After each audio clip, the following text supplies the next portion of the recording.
This is Triple T's Tevin's Thoughts and Takes podcast. All right, so we back with another video. This will be episode 7, and the topic of discussion today will be African American history, uncut, not filtered, raw, and told to you exactly like it was. Not watered down like they teach it to us in school, or a lot of shit that they don't teach us in school for whatever reason, or history that they change. Because a lot of the time, history really be rewritten. But so first, African American history. All life comes from Africa. All walks of life come from Africa. That is where all life started. So let's just get that out there first. And with that being said, I feel like a lot of people think that their first learning of African American history and they think that it starts at slavery. And that's not where our history as African American people started.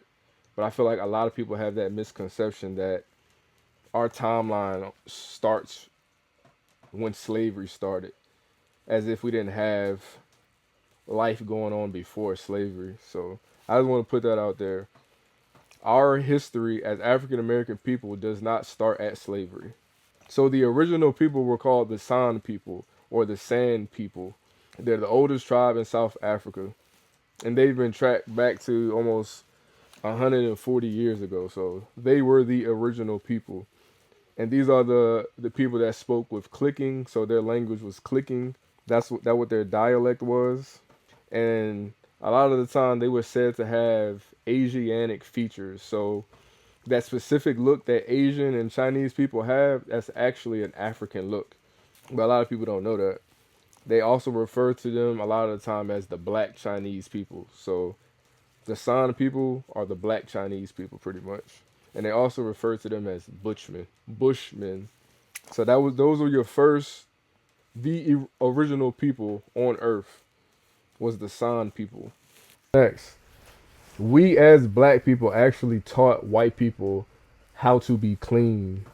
White people oftentimes looked at being clean as being bad in a sense. So the Moors, who were colored people, who were black and brown people, discovered white people on Caucasus Mountain, which is where they get the term Caucasian people. That's because they are from Caucasus Mountain. That's where Caucasian comes from. So us as Moors discovered Caucasian people living with animals, sleeping with animals, not bathing, not washing their hair. They didn't know how to cook, and they just really didn't know how to take care of themselves as humans. So us as Moors, as the black race, taught white people, Caucasians, how to pretty much be humans. But for whatever reason, white people always try to dehumanize black people as a race, which doesn't really make sense because if you really think about it, we taught y'all how to be humans. But I digress. And I can kind of attest to this because I was in the military and I was an NCO. And as an NCO, you have to do barracks checks. And obviously, I have soldiers of all races, white, black, whatever the case may be. And the only soldiers that you really have a hard time with as cleanliness would be the white soldiers. They don't bathe. A lot of them don't bathe. A lot of them don't use washcloths and towels.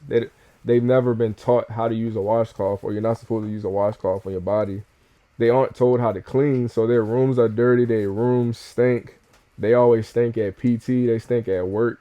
So I can kind of attest to that, where I can see where a lot of white people really don't bathe. They aren't taught how to bathe. So that's just from my own experience from being in the military 8 years. And next, we didn't come over here on no motherfucking. That's crazy that I said that. Fun fact about MFer, the curse word. I'll get into that at the end of the pod. But we didn't come over here on slave ships. Now, did some slaves come over here on slave ships? Who knows? Maybe so. But for the most part, as far as black people being in America, there were already black people in America. It was already indigenous Native Americans here, which actually a lot of people refer to them as Indians, but they aren't Indians. And actually, I want to say Indians is a derogatory term to the native people in America because of Christopher Columbus discovered the Indians or the indigenous people, but he didn't know that he was in North America necessarily. He thought that he was in India. So he gave them the name the Indians, but he was really in North America, so they're not really Indians. They're just the indigenous or Native American people. So that's the proper term for it. But like I said, Native Americans and indigenous people were already in North America. You had people of color in the Caribbeans and in South America already. So what makes you think that they didn't migrate even further up north to North America? It just doesn't make sense. We were already here. And the British pretty much took the whole slave trade idea from the Spanish and the Portuguese because they already had their own slave trade going on. So you can blame the Spaniards and the Portuguese for how bad things got pretty much, honestly. So slavery started in 1619. And I think when people think about slavery, we don't really think of how bad slavery actually is. We may watch a movie or two and think, oh, slavery was kind of like that. We only got whipped and we just had to be out in the farm all day. Whatever you can think of how bad slavery was, just times that times 100. Slavery, you can't comprehend in your mind how bad slavery was actually, unless you were there to experience it. So I'm gonna go over some of the things that used to happen to us as black people during slavery. So white people used to eat us, they used to burn us, they used to hang us, they would feed our babies to alligators in front of us. So whenever mothers just had newborn babies, they would take their babies and feed them to alligators in front of the families that the baby came from. Yes, that's what they would do. Crazy. They used our hair as souvenirs. They used our hair to stuff furniture. They used our skin to make shoes and clothes and leather. They sold our teeth as dentures to rich white people. They would whip black women on their stomachs to force labor or to force miscarriages sometimes, well, a lot of the times. We didn't receive any medicine or any type of anesthesia while undergoing any type of medical procedures. So anytime they had any type of surgeries or anything like that, you weren't getting any medicine and you weren't getting any anesthesia. So you feel everything. Because for whatever reason, white people think us as black people don't experience pain for whatever reason. And I don't know if that's because they dehumanize us or is it actually them saying to themselves that we're just, as black people, stronger than white people. I don't really know. But either way, it doesn't make sense. They would rape men and women. Sometimes they would take babies of the black slaves and bury them to only where their head is sticking up out of the dirt and then pretty much play golf with their heads. They more they didn't really view us as humans. They more so viewed us as animals in a sense. And that's also where the whole 3/5 of a human comes from. They didn't even consider us a whole human being. We were 3/5 of a human being, which is crazy. If you actually sit down and think about it, we weren't considered a full human being at one point in time. That shit is kind of hard to fathom in a sense. That because of my skin color at one point in time, I wasn't considered a human being. That shit is crazy.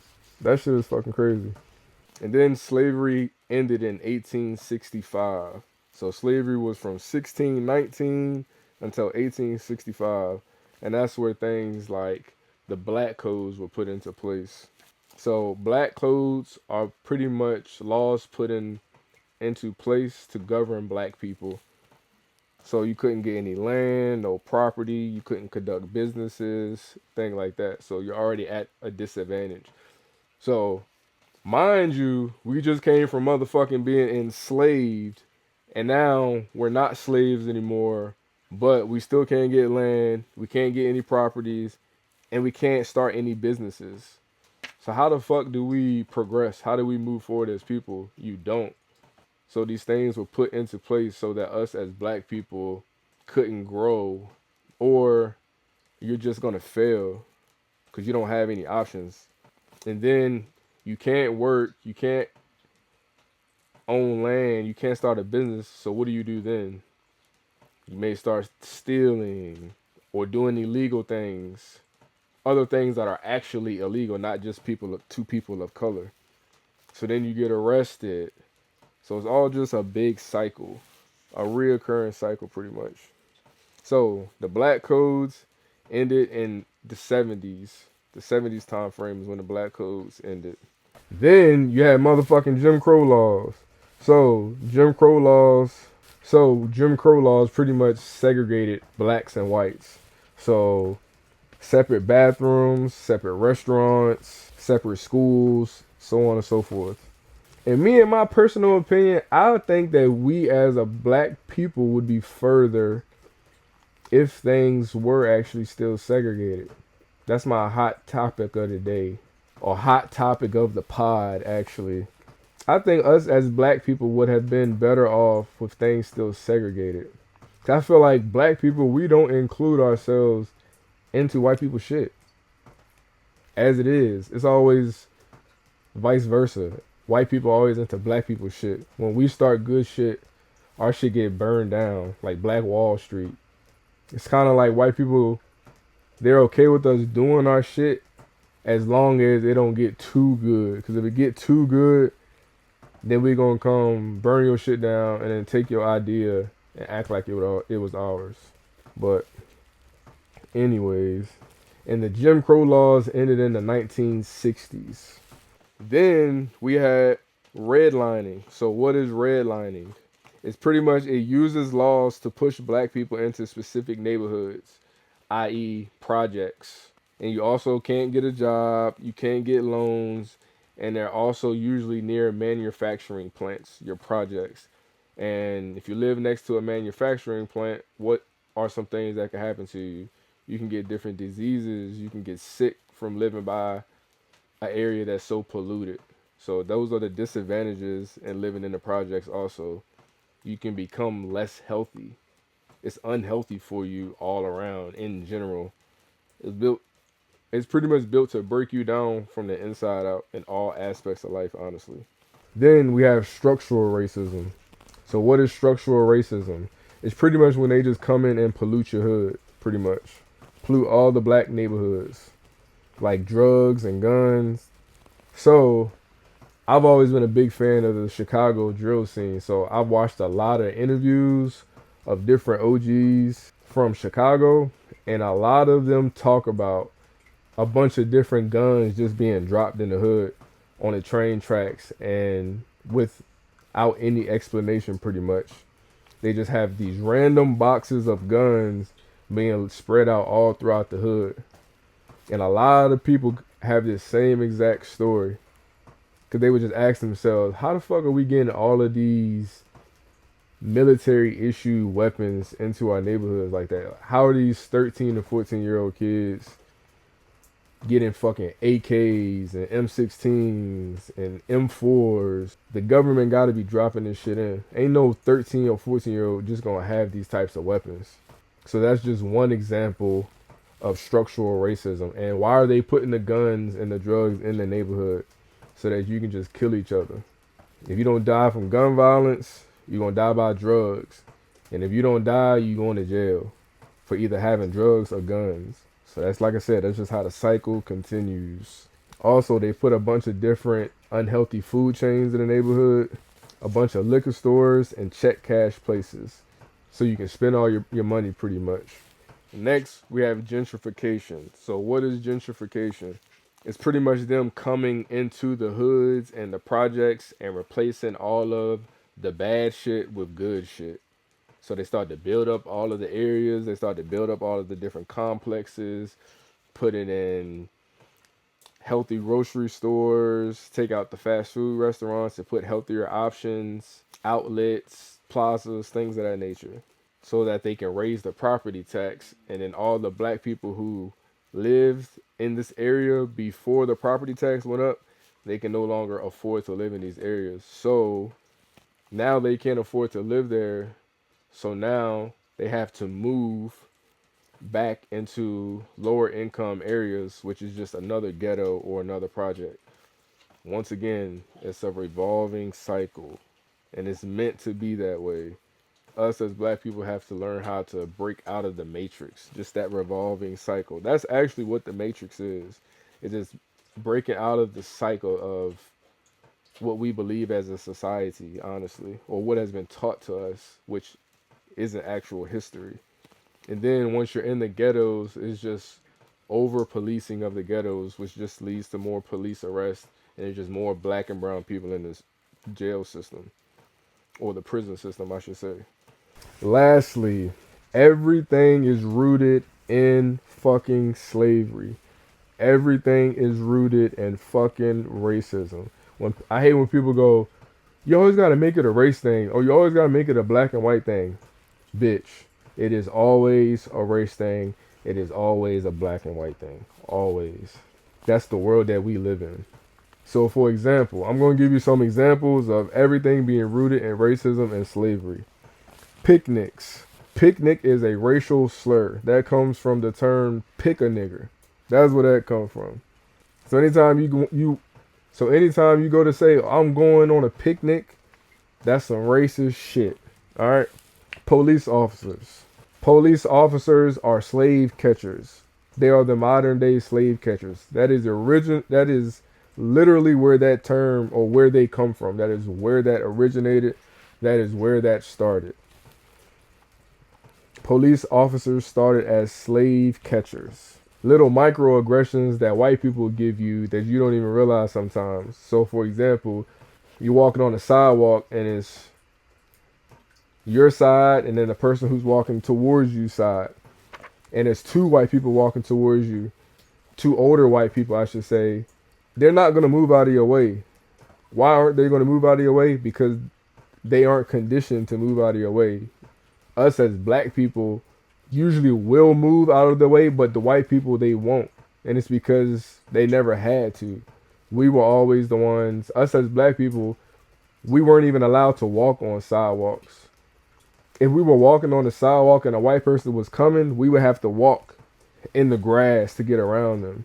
That's how it used to be. If we could walk on the sidewalk at all, we had to walk around the white people. So that's where that shit comes from. So if you're ever out and you're walking, a white person is walking in your direction and they don't move, that's why. So why do us as black people season our food the way that we do? That's because during slavery, we were always given the bad meat. So we had to find ways to preserve the meat pretty much. We had to figure out different ways to make the meat last longer. And we learned by seasoning it salts that helps you preserve your food. So that's why us as majority 9 times out of 10 black people, we know how to cook. We know how to season food. I told y'all the curse word MFer, that also comes from racism and it comes from slavery. That term comes from slave owners taking slaves and have them rape their mothers whenever they found that male to be too alpha. So that's what they would do to break the slave, have him rape his mother. So that's where the term motherfucker comes from. Told you, everything is rooted in fucking slavery. So those are a few examples of how everything pretty much that we use on a day-to-day basis, or things that we say, or different things that we do, is probably rooted in slavery. And it's a reason why you do or say those things. So what have we learned today? What have white people showed us they are as a race? White people are savages, they're evil, they're cruel, and they're violent, extremely violent. All of the things that they try to push onto us as a black race is everything that they've only showed us they are, if you actually sit down and learn your history. So they're just pretty much projecting, honestly. But that was episode 7, and I hope y'all were actually able to learn something, take something away from this, because I feel like a lot of the African American history that we're taught, it isn't true. It just, that's not how that happened, or that's not even possible. A lot of the shit that I sit back and think about that we learned in school, a lot of this shit don't even make sense. So as I've gotten older, I've taken different African American history classes, and I've learned a lot. I've done a lot of research, so I just wanted to pass a little bit of that on to y'all. So I'm going to catch y'all next time. This is episode 7. with some African American history, raw and uncut. Peace.